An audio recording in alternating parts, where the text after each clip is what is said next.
Salam alaikum, bienvenue à tous dans ce nouvel épisode de Mes Bricolos, épisode numéro 10 de la saison 3. Ça me fait super plaisir de vous retrouver les copains, hein. C'est notre petit rituel, notre petit rendez-vous hebdomadaire chaque mercredi à partir de 17h heure GMT pour un nouvel épisode de Mes Bricolos.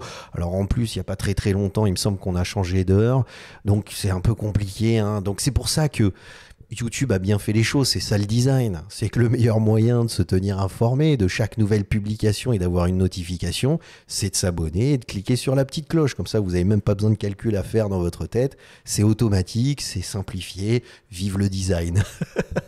Non, mais blague à part, c'est vrai qu'à chaque fois qu'il y a un nouvel abonné, ça me fait super chaud au cœur. Vous imaginez pas comment c'est important pour moi que ce projet que j'ai mis en place il y a bientôt 2 ans, plaît, et puis il y a des gens qui s'abonnent et ils sont intéressés par ce que je raconte, parce que c'est ça l'objectif de ces épisodes de Mes Bricolos, c'est de discuter ensemble, hein. C'est vraiment une discussion, hein. Regardez, c'est du tourner-monter, des fois je refais plusieurs fois la vidéo pour être sûr que ce soit correct, que ce soit bien amené, bien discuté, mais le but c'est de garder cette spontanéité en fait, vous voyez ce que je veux dire, donc de discuter, d'échanger avec vous sur les dernières actualités du monde de la création, de l'innovation, donc plus largement, hein, du design.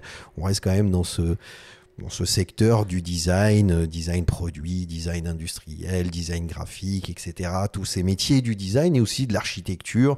On se balade, hein, il n'y a pas très longtemps, on a fait un épisode sur The Line et justement, on se rend compte sur ces derniers épisodes de Mes Bricolos qu'il y a beaucoup d'actualité ces derniers temps. Et puis alors, une actualité qui est assez dense et qui est assez compliqué à gérer. Et justement, tant qu'on y est, on a parlé de The Line il n'y a pas très longtemps, hein, dans l'épisode numéro 8, hein, 8 de la saison 3. Donc, c'était déjà un sujet un peu délicat. Et puis, moi, je me dis, tant qu'à faire, voilà, on va se faire un épisode sur ce qui est en train de se passer, qui est aussi un épisode délicat. Politique du design, pouvoir du design. Alors, pouvoir du design, c'est un épisode qui vous avait pas mal intéressé. C'est un épisode que j'avais fait saison 1, hein, 26e épisode de la saison 1. Je vais le mettre à la fin de cette vidéo de Mes Bricolos, comme ça vous pourrez cliquer et la consulter, mais je vous conseille d'aller la voir. C'était à l'occasion d'un documentaire sur Arte, pouvoir du design, parce qu'il y avait une exposition, il me semble, à Vitra Museum sur Papanec, sur la vie de Papanec, de Victor Papanec, et justement, on va se poser on va faire un petit retour sur Victor Papanec, parce que c'est un peu le premier qui a réfléchi, qui a théorisé cette idée que le design peut avoir un pouvoir sur les gens, sur les individus, sur le quotidien des gens, sur les sociétés plus largement, etc. Donc on va revoir un petit peu qui est Victor Papanec, parce que ça va nous permettre de comprendre et d'articuler le reste de cet épisode de Mes Bricolos.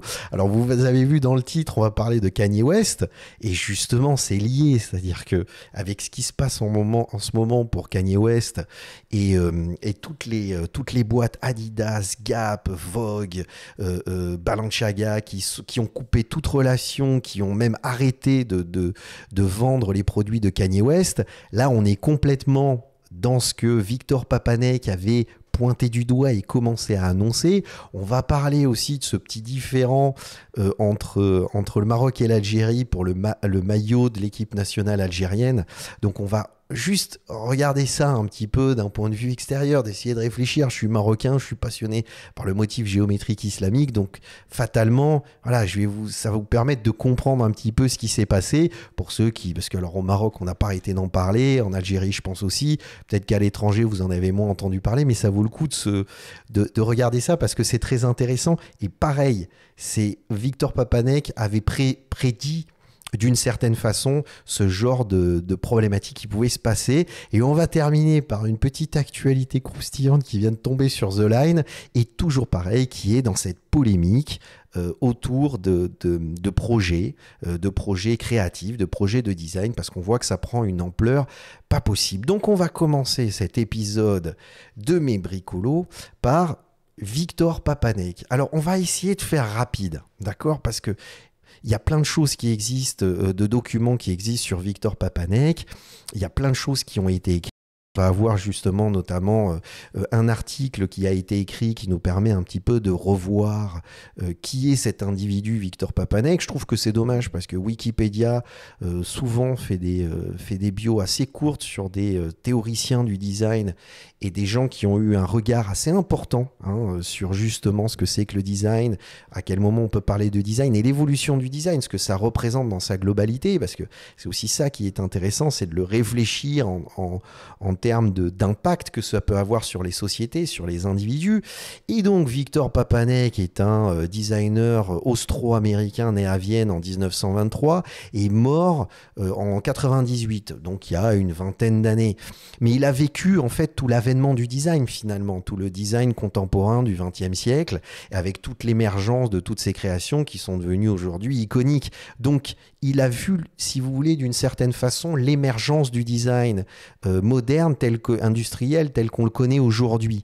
Donc il a pu voir son évolution. C'est pour ça que s'intéresser à Victor Papanek nous permet d'une certaine façon de comprendre ce qui se passe aujourd'hui, ou en tout cas d'avoir des clés de lecture. C'est pour ça qu'on va réfléchir là-dessus. Et justement, en 1973, il a écrit un livre qui s'appelle Design for the Real World, donc le design pour le monde réel, dans lequel il y a 2 citations que je trouve très intéressantes que j'avais dont j'avais déjà expliqué un petit peu le sens dans cet épisode du pouvoir du design.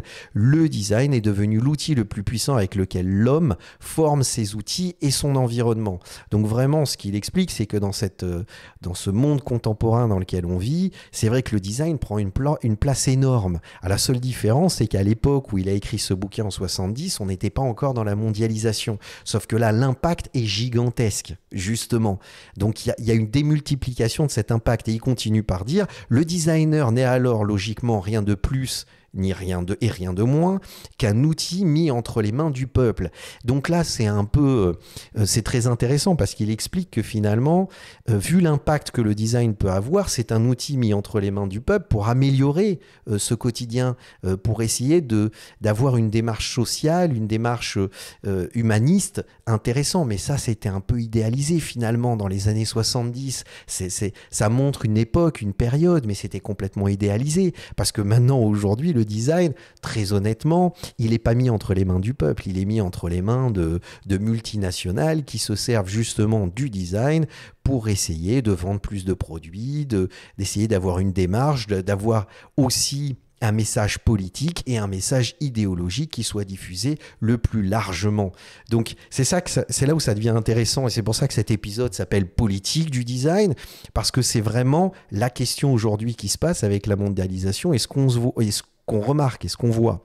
Donc je vous parlais de cet article de Marion Massot, je vais le mettre en lien dans la description de cet épisode de Mes Bricolos, comme ça vous pourrez le consulter. Et je trouve qu'elle a fait un article qui est très bien articulé et qui permet de comprendre un petit peu l'état d'esprit de Victor Papanek dans la compréhension justement du design et de l'impact qu'il pouvait avoir sur le monde, sur les gens et donc plus largement sur les sociétés et les nations. Et ce qui est intéressant, c'est que parallèlement, quand il a fait ses études de design, il a fait aussi, il était très intéressé par l'anthropologie, qui était aussi une période dans les années 60. C'est vrai qu'il y a plein d'écrits qui ont été faits sur ce thème-là. Il y a plein de réflexions qui ont été faites sur ce thème-là, dont par exemple, l'agression de Konrad Lorenz, et de le lire parce que ça permet de comprendre.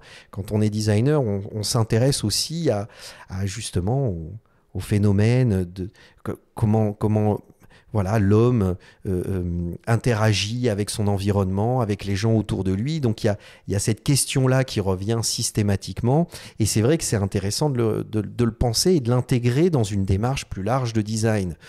Et c'est ce que lui a fait. Et justement, en se rendant compte de ça, il a pointé du doigt. C'est-à-dire, ce qu'il faut comprendre, c'est qu'il n'avait pas tous les éléments à cette époque-là, mais il a pointé du doigt l'ampleur que le design pouvait avoir et l'impact qu'il pouvait avoir sur les sociétés. Et donc, quand il a écrit ce livre, justement, il questionnait tout ça. Et lui, ce qu'il essayait de faire, c'est s'interroger sur les problématiques sur l'écologie, mais aussi, on le voit là dans son ouvrage, il s'interroge sur l'écologie, mais aussi les différentes migrations, le féminisme, les médias, les dérives du néolibéralisme, ainsi que la notion du travail. Donc déjà, vous voyez ce que je veux dire, c'est-à-dire les dérives du néolibéralisme, en fait, il critiquait dans ce bouquin fortement les publicitaires qui justement essayaient de survendre du produit et d'alimenter cette machine de la consommation qui est pour nous aujourd'hui, j'ai envie de dire, ça fait partie de notre quotidien. Et d'ailleurs, c'est complètement, c'est tellement intégré dans notre quotidien que même sur le téléphone, chaque fois que vous consultez quelque chose, aujourd'hui, Google se sert de toutes les données pour vous envoyer de la publicité de façon très spécifique et on va dire, il y a une question d'éthique à se poser par rapport à ça. D'accord ? C'est-à-dire, c'est un peu... le fait qu'on soit écouté tout le temps et qu'on soit observé tout le temps pour justement deviner ce qu'on pourrait potentiellement acheter, c'est un peu... Ouais, on peut dire que c'est un peu malsain.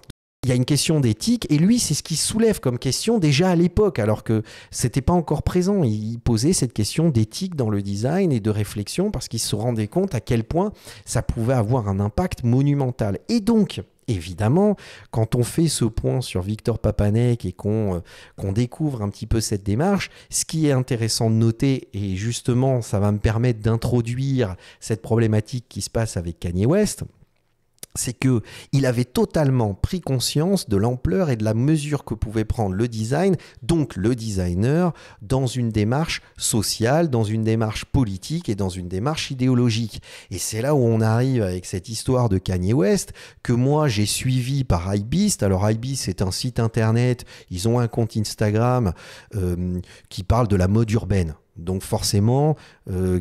Ils ont présenté, ils en ont fait leur chou gras de cette actualité de Kanye West et de ce qui s'est passé. Donc brièvement, il s'est passé plein de trucs ces derniers temps et justement, ce qui est intéressant, c'est que à chaque fois qu'il faisait un post dessus, il retraçait un petit peu tous les événements qui s'étaient passés. Donc la montée au sommet de Kanye West et sa descente.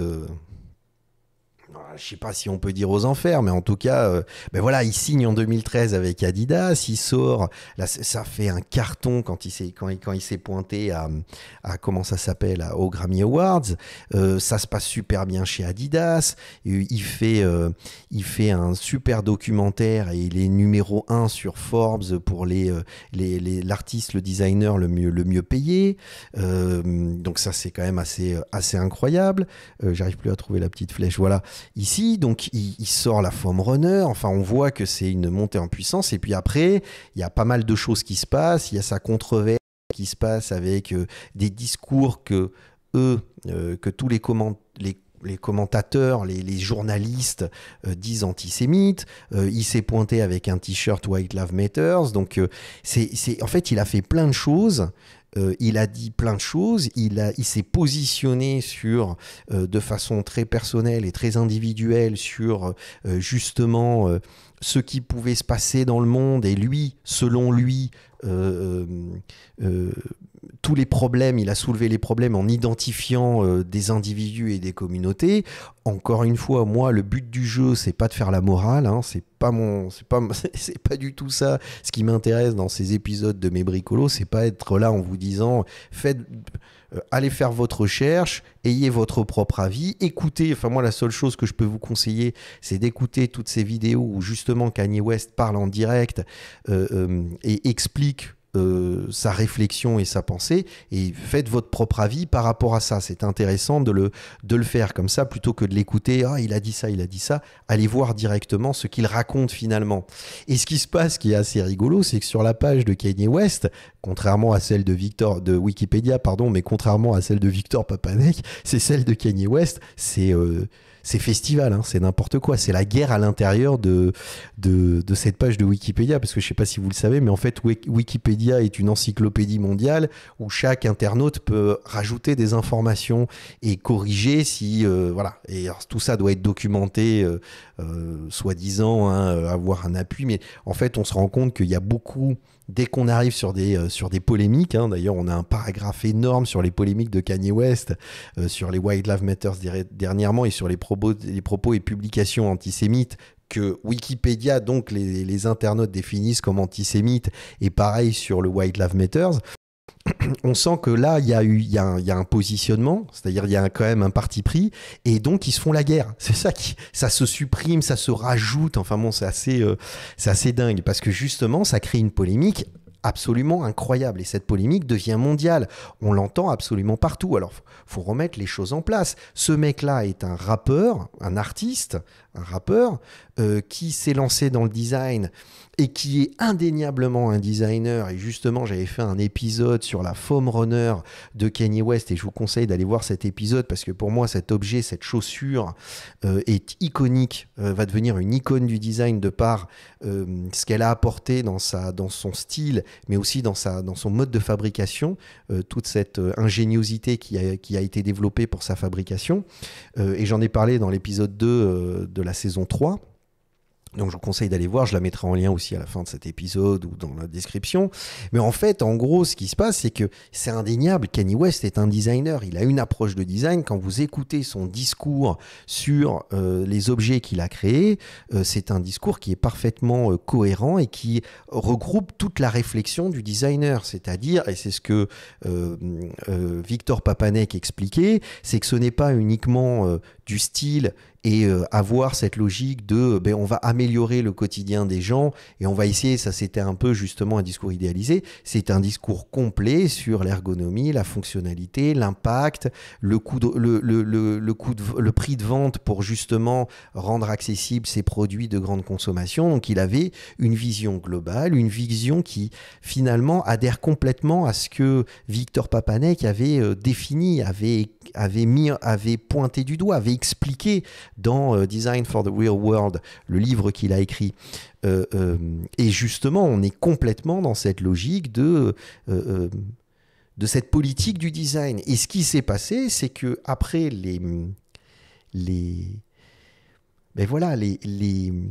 avis, c'est-à-dire les convictions personnelles de Kanye West ont évolué, ont muté, et tout d'un coup, ça a été la guerre avec toutes les marques. Et là, quand je dis la guerre avec toutes les marques, c'est qu'il y a encore Hypebeast à répertorier, c'est pour ça que j'aime bien et je vous montre ces images.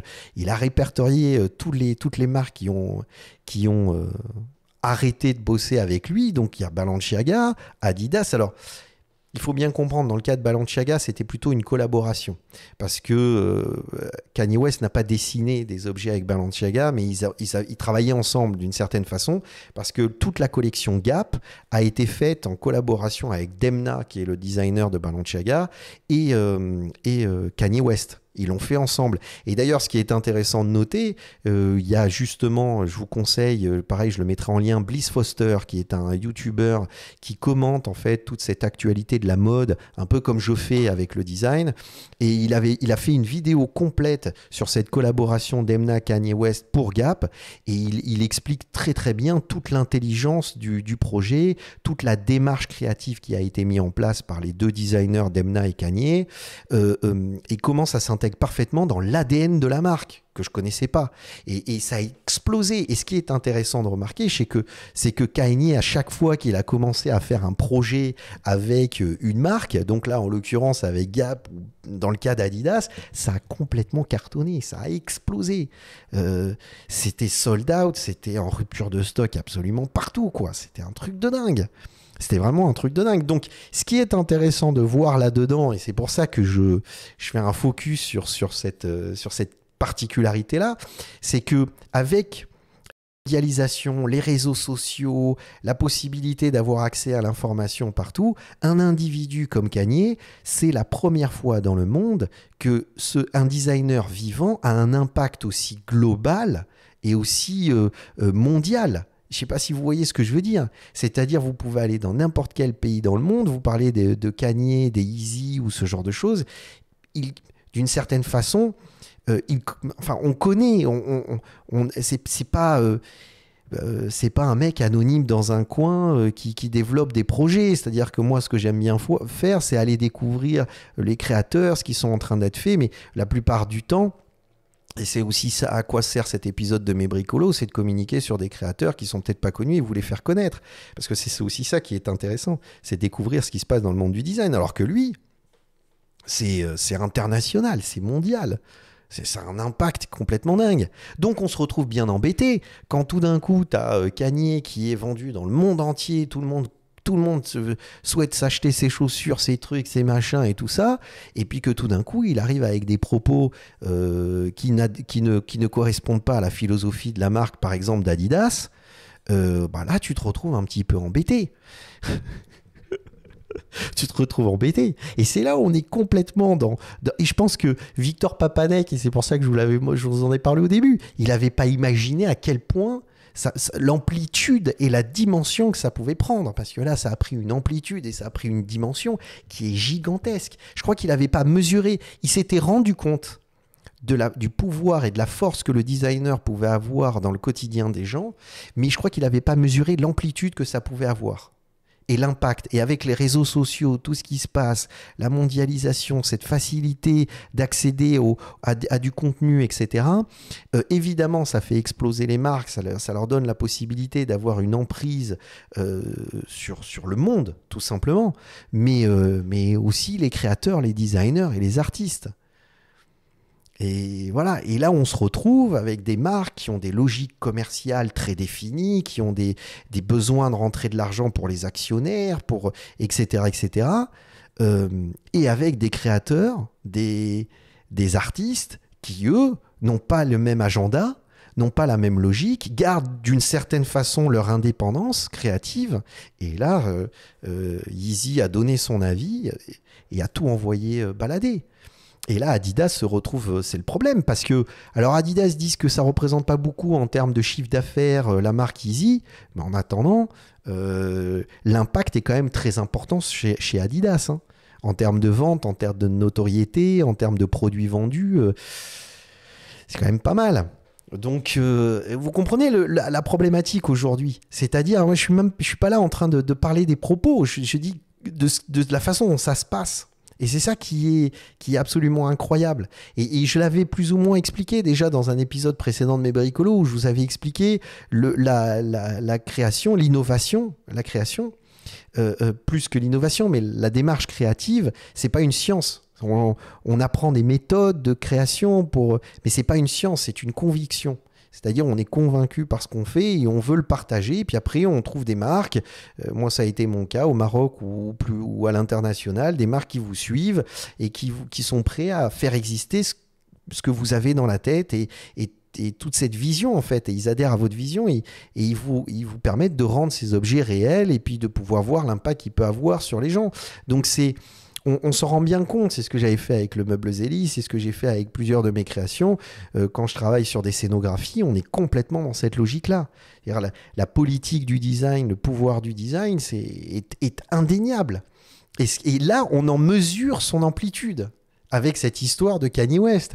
Et alors, Adidas, qui est rigolo, et on va terminer l'épisode Kanye West avec cette slide, c'est que les modèles que Kanye West a dessiné pour Adidas appartiennent en fait à Adidas, excepté les slides, mais tous ces modèles appartiennent à Adidas. Donc qu'est-ce que va faire Adidas ? Parce qu'ils peuvent, techniquement, ce que ça veut dire, en gros, c'est qu'ils peuvent continuer à vendre les chaussures, ils peuvent continuer à vendre les chaussures même sous d'autres coloris, mais pas avec la signature Yeezy, et donc pas avec l'accord d'une certaine façon de Kanye West. Donc ils ne peuvent pas utiliser le nom, la marque Kanye West, et donc la marque Yeezy. In fine. Donc ce qui veut dire qu'aujourd'hui ils peuvent sortir ces modèles, les appeler Adidas 350 V2 dans le cas de ce modèle-là, mais ils peuvent plus utiliser Yeezy. Donc il faut enlever le logo Yeezy sur la chaussure, Yeezy, etc. Et il faut le vendre comme ça. Mais qu'est-ce qu'ils vont faire aujourd'hui ? Ils vont le faire ou pas ? Jusqu'où ils sont prêts à aller ? Parce que c'est une manne financière, ces chaussures.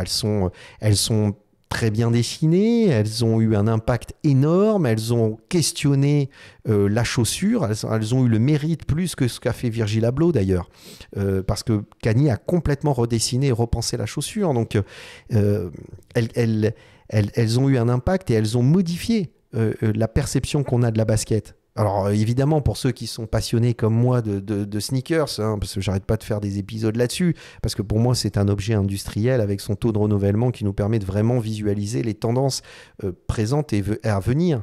Donc on est complètement dans un objet de design. Donc il a vraiment révolutionné la basket, hein, d'une certaine façon avec ses modèles. Qu'est-ce qu'ils vont faire, Kanye, Adidas, hein? Ils vont continuer à sortir des chaussures? Ils vont arrêter? Ils vont se dire non, non, on veut pas, donc on sort plus de chaussures, on sort plus rien, c'est terminé. Il y a des mecs qui avaient des Yeezy, ils les ont brûlés. Et d'un autre côté, à la revente, il y a des Yeezy qui ont explosé parce qu'il y en a qui se sont dit ouais, mais moi, j'aime ce qu'il raconte, je continue à suivre Kanye, vous avez pas compris, donc j'achète ces paires de pompes parce que je veux soutenir le gars. Ça, on est sur un, ça devient un on adhère ou pas, quoi. On est complètement dans une idéologie voilà. Comprenez ce que je veux dire? Parce que ce serait quand même assez fou que Adidas sorte les chaussures qui ne soient plus sous la marque Yeezy. Parce que là, qu'est-ce que ça veut dire? Ça veut dire que t'es pas d'accord, mais quand même, ça fait oh, hein, il faut faire de l'argent. Comment ils vont expliquer ça, les mecs d'Adidas? Et donc, ça me permet de partir tout de suite sur un autre événement qui s'est passé. Alors moi, ce que j'aime bien faire, vous l'avez compris, c'est-à-dire que cet événement Kanye West, ça fait quelques semaines que ça s'est passé pareil avec cet épisode qui s'est passé malheureux, parce qu'on est... les Algériens, les Marocains, c'est dommage qu'on arrive à se chamailler comme ça, à se chicoter. Je préférais que ça se passe bien entre nous, mais c'est malheureux, c'est triste et c'est dommage. Mais avec ce maillot algérien, le maillot de l'équipe nationale algérien, c'est dommage que ce soit passé. Mais là, on est aussi complètement dans du Victor Papanek. Alors pour ceux qui sont pas au courant, alors je suis allé sur leséchos.ma parce que je trouve que l'article est très bien fait. Ils expliquent un déroulé de ce qui s'est passé, etc. Ben, en fait, ce qui s'est passé, et là, je vais vous dire comment ça a été perçu, hein, mais en gros, pas comment ça a été perçu, mais ce qui s'est passé. Et ce qui est rigolo, c'est que dans les deux cas, c'est Adidas, c'est-à-dire que ce soit pour Kanye West et que ce soit pour cette histoire, et c'est pour ça que la transition se fait naturellement entre le Maroc et l'Algérie, c'est que Adidas a fait les maillots pour l'équipe algérienne et ça reprend un motif géométrique qu'on connaît très bien, qui est le Zélige de Fès. Et donc c'est pour ça que c'est l'association du Zélige de Fès qui est montée au créneau en disant les gars, attendez, c'est de l'appropriation culturelle, le Zélige de Fès est un motif marocain, et pas un motif mais un savoir-faire et un artisanat marocain, et c'est quand même regrettable que ce soit les Algériens qui portent cet étendard alors que c'est marocain. Et en fait, ce qui s'est passé, parce que vous avez le maillot qui est là. Donc tout ça, on peut en discuter, on peut débattre, et là où ça devient intéressant, c'est que on est sur quelque chose qui est... il y a une discussion qui est mise en place entre justement le motif géométrique islamique, le zélige traditionnel qui est indéniablement de cette région-là. Et on se retrouve devant cette problématique de l'appropriation culturelle qui est un thème de Victor Papanek. Mais en fait, ce qui s'est passé au-delà même, c'est-à-dire encore une fois, je ne vais pas rentrer dans une morale, etc. C'est pas le but du jeu. Mais encore une fois, ce qui est génial, c'est qu'en fait, vraiment l'origine de cette histoire et de cette polémique, c'est qu'en fait Adidas, quand ils ont sorti au tout début, hein, il y avait même pas encore, le Maroc était pas monté au créneau, il y avait pas encore cette guéguerre, hein, c'était pas du tout, hein. C'est-à-dire à l'origine, Adidas sort le maillot de l'équipe nationale algérienne et fait un communiqué en disant que la marque a annoncé dans les réseaux sociaux que la nouvelle tenue est inspirée de la culture et l'histoire est conçue pour la royauté. C'est-à-dire qu'Adidas a confondu le Maroc et l'Algérie. Est-ce que vous imaginez le délire? C'est-à-dire que... c'est ça qui est dingue. C'est que les mecs, en fait, ils ont parlé de la royauté, mais l'Algérie, c'est pas une monarchie. Il n'y a pas de monarchie en Algérie, c'est au Maroc. Donc les mecs, ils se sont plantés, en fait. Ils ont mélangé. Donc ça a déclenché une polémique pas possible au royaume, ce qui est complètement normal. Et c'est un geste qui a été jugé provocateur. Donc on se retrouve avec une multinationale qui doit faire un maillot pour une équipe nationale du Maghreb, T'as compris le délire? Et les mecs, ils sont même pas regardés, ils ont dû taper sur Google Images. Tu sais, alors c'est quoi? Ok, allez, motif, tu me fais un motif, tu me mets des couleurs, ça va être joli. Allez, ils ont pris un stagiaire, j'imagine, hein, là je fais un scénario pour rigoler, c'est peut-être pas ça. Et d'ailleurs, je serais ravi de savoir un peu plus du point de vue d'Adidas ce qui s'est passé. Un stagiaire qui a fait, mais ça arrive, en tout cas, ce sont des choses, moi je les ai vues, je dis pas que eux l'ont fait, mais ça arrive. Et le mec, il a fait un truc et tu te retrouves avec cette polémique. Alors après, Adidas s'est excusé, ils ont fait un chien, ça s'est arrangé entre le Maroc et Adidas. Alors l'Algérie est pas très content parce que l'arrangement n'est pas en leur faveur. Bon, toute une histoire. Mais en fait, quand tu regardes, moi qui suis vraiment, mais vraiment passionné du motif géométrique islamique, du zélige, parce que j'ai passé beaucoup de temps avec des artisans à travailler ce motif, à essayer de le comprendre, sur le plan purement géométrique, sur le plan de la tradition, de la construction du motif géométrique islamique, ce maillot est une erreur. C'est-à-dire, il ne respecte pas les règles traditionnelles de la construction d'un motif géométrique. Et là, on arrive dans une autre problématique, au-delà même de la notion de l'appropriation culturelle, c'est qu'on voit bien que c'est pas quelqu'un issu de cette culture, et plus largement maghrébin, qui a dessiné ce maillot-là. Parce qu'il n'aurait jamais fait cette erreur-là. J'en suis convaincu. Ou en tout cas, s'il l'a fait, c'est qu'il n'a pas bien étudié, si c'est le cas. Parce que là, il y a une erreur sur la construction du motif géométrique islamique. D'accord? On peut faire beaucoup de choses avec le motif. Il faut bien comprendre quelque chose, c'est que moi qui l'ai beaucoup travaillé, beaucoup étudié et beaucoup utilisé aussi dans mes créations, on peut faire énormément de choses, mais il y a des règles géométriques à respecter pour avoir une cohérence esthétique. C'est un peu comme dans la typographie, quand vous parlez avec des typographes, ils vous expliquent que vous pouvez faire ce que vous voulez avec les lettres, et avec les compositions typographiques, mais il y a certaines règles à respecter. Mais là, c'est pareil, en fait, finalement. Ce sont des règles. Et donc, si on va jusqu'au bout, c'est-à-dire non seulement c'est pas un motif géométrique islamique qui correspond à la tradition, il a pas été fait dans les règles, mais en plus de ça, on ne le retrouve pas dans les éliges parce qu'il ne respecte pas, à part la couleur, mais il ne respecte même pas l'agencement ni la logique chromatique qu'on retrouve dans le zélige. Et donc, si on y réfléchit bien, ne serait-ce que pour ça, même moi, je refuserais, c'est-à-dire de me dire que ça représente une nation. Je peux aller jusque-là, même en étant algérien, si je ne le suis pas, je suis marocain, mais en étant algérien, je refuserais un maillot comme ça. Parce que en termes d'idées, en termes de ce que ça raconte, ça ne correspond pas. Ça ne correspond pas. On est vraiment sur quelque chose où les mecs se sont plantés, je vous le rappelle quand même, c'est quand même assez dingue. Et là, je vais conclure par ce qui se passe, parce que c'était un épisode, pas le dernier, mais celui d'avant, où j'avais parlé de The Line, cette espèce de tour là, incroyable de 500 mètres de haut sur 170 km de long, qui sont en train de construire en Arabie Saoudite. Et bien là, ce qui se passe, là, on est complètement, ce projet-là, c'est du Victor Papanek. C'est-à-dire, c'est de réfléchir sur, justement, qu'est-ce qu'on imagine pour les sociétés à venir, pour dans quel environnement on souhaite vivre, dans quel contexte on veut évoluer, comment on veut privilégier les relations sociales et comment on veut pouvoir les relations humaines et comment on veut imaginer les sociétés du futur. On est complètement, je pense que Victor Papanek doit se retourner dans sa tombe parce qu'il doit halluciner de voir l'ampleur et l'amplitude que ça a pris en Arabie Saoudite. Et là, on se retrouve avec Adam Greenfield, journaliste, donc ça c'est Dizine qui en reparle et qui dit en gros que les architectes ont des comptes à rendre, si les architectes du projet Neom, donc du projet The Line, ont des comptes à rendre sur l'atrocité morale et écologique de ce projet. Ecological and moral atrocity, les mecs. Le gars, il n'est pas allé avec le dos de la louche. Hein. Je te jure, quoi, le gars, il y allait à fond. Donc là, voilà, Victor Papanek, vous avez compris, c'est-à-dire sur 3 exemples de ce qui se passe dernièrement dans l'actualité. Et pour moi, c'est qu'un début. C'est-à-dire, ce qui se passe, c'est que là, on est juste au début de toutes ces polémiques, parce que ça prend une ampleur et ça prend une amplitude incroyable. Parce que d'une certaine façon, on pourrait répondre à cet Adam Greenfield, écoute, je fais ce que je veux dans mon pays. Je suis en Arabie Saoudite, je décide de réaliser un projet dans lequel je réfléchis à un nouvel fonctionnement social, d'urbanisme. Je fais un peu ce que je veux, mec. Est-ce que je suis allé voir chez toi quand tu avais décidé de faire ça ou ça ou ça ou ça? Ah oui, c'est une proposition.